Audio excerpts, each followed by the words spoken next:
दिया, जगिया से देखनी दिया, जगिया से देखनी दिया, भाई मुसाकिल रे साइकिलिया वाली भागल दिया, लेके दिल रे साइकिलिया वाली भाग। आज नमस्ते प्रणाम, हम अरुण छैला यादव और हमारे बड़े भैया इंदल इंसान, और ये हमारा गाना इनका लिखा हुआ है और ये बहुत जल्द छूटेगा खुशहाली म्यूजिक रिकॉर्डिंग स्टूडियो शोभ से।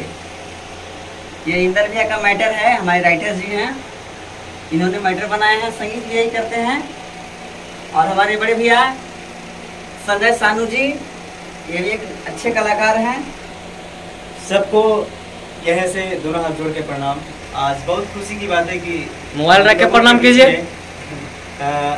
हमने तो एजा रोज रहने करी ले, लेकिन आज हमने के बीच में भाई अरुण छैला जी एजा पहुँचल वाली और कुछ गाना के रिकॉर्डिंग होता है, और रिकॉर्डिंग सुनने के मिली बहुत जल्द आप लोग के खुशहाली म्यूजिक चैनल पे अपलोड हुई, और आप लोग सुने प्यार आशीर्वाद देव जी जी, और ऐसा ही मनोरंजन करते ठीक है, फोटो देखिए।